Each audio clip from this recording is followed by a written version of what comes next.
네, 안녕하세요. 수능 한국지리. 오늘은 우리나라의 인구 분포에 대해서 한번 알아보도록 하겠습니다.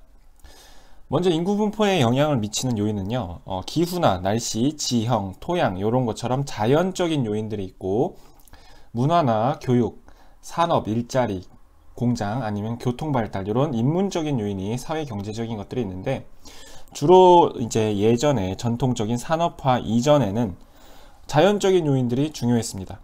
하지만 현대에는 이런 것들을 이제 기술로 극복할 수 있게 되면서 웬만큼은 날씨가 추우면은 뭐 보일러를 틀면 되니까 요즘에는 이런 사회 경제적인 요인들이 현대에 더 중요해졌다. 이렇게 구분을 할 수가 있겠습니다. 자, 우리나라의 인구 분포를 이렇게 전통적으로 산업화 이전에 조선시대부터 이어져 내려오는 분포의 모습과 그 다음에 산업화 이후 60년대부터 주로 산업화가 됐거든요. 그래서 공장들이 생기고 산업화가 된 이후의 모습을 구분해서 파란 색깔은 희박지역으로, 그 다음에 빨간 색깔은 밀집지역으로 구분해서 한번 비교를 해보도록 하겠습니다. 먼저 전통적인 인구 밀집지역은요, 기후가 온화하고 평야가 많았던 의주와 포항을 이렇게 쭉 그었을 때 주로 남서쪽에 위치했던 특히 이 호남평야 지역의 곡창지대, 벼농사가 잘 됐던 지역의 사람들이 먹고 살 게 많으니까 예전에는 자연적인 영향이 중요하다고 했죠. 자연적인 것이 곧 먹을 거니까 이쪽 지역의 인구 밀도가 높았습니다. 그래서 남서부 지역이라고 이렇게 표현을 하겠고요.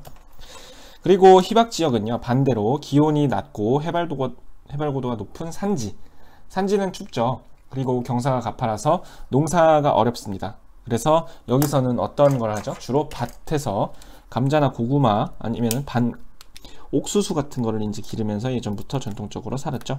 그래서 이쪽 지역에는 먹을 게 많이 부족하고, 요즘에야 뭐 난방시설이 잘 돼 있지만 예전엔 그러지 못했으니까 여긴 너무 춥고 해서 농사가 잘 안 돼서 사람들이 많이 살지 못했다. 이쪽은 주로 북동부 지역이라고 크게 반으로 나누어서 정리를 해볼 수 있겠습니다.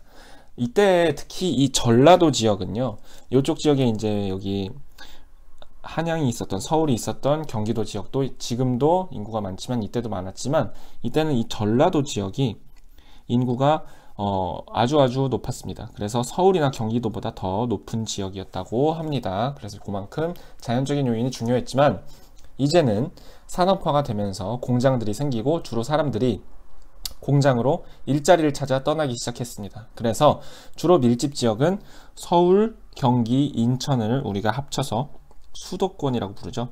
수도권 지역과 주로 광역시라고 불리는 인구 100만 이상의 거대한 도시들이 등장하기 시작했습니다. 광역시를 표시를 이렇게 해보면 인천, 대구, 광주, 인천, 대전이죠. 잘못했네. 대구, 그 다음에 울산, 부산 이렇게가 되겠죠. 이거는 지금 바로 고쳐주겠습니다. 대전이죠. 죄송합니다. 자, 해서 요런 지역들이 등장을 하다 보니까 이쪽 지역에는 일자리가 많으니까 일자리 때문에 결국은 사람들이 대도시로 이동을 하게 됩니다. 그리고 서울과 그 경기도 이쪽 지역은 서울은 특별시니까 따로 이렇게 비금 표시 안 할게요. 이쪽 수도권 지역이 우리나라 공업이 제일 발달한 곳이기 때문에 이쪽 수도권 지역을 비롯해서 남동임의 공업지역은 포항에서 여기 울산, 부산, 창원, 거제, 전라도의 광양, 여수까지 이어지는 우리나라의 동남쪽에 있는 해안가에 붙어있는 벨트처럼 쭉 이어진 공업지대 도시들입니다. 여기는 이제 공장들이, 거대한 공장들이 많기 때문에 여기도 역시 일자리가 많아서 사람들이 많이 몰려들게 됩니다. 어디서 몰려드냐? 자, 산업화가 되면서 사람들이 없어진 지역 어디냐? 일단은 태백산맥과 소백산맥이 있었던 산지 지역은 전통적과 더불어서 똑같이 사람이 없었습니다. 너무 살기가 쉽지 않으니까 교통도 안 좋고. 자, 근데 또 이제 새로운 희박 지역이 어디냐? 바로 농어촌 지역입니다. 대표적으로 인구가 감소한 지역이 전라도죠.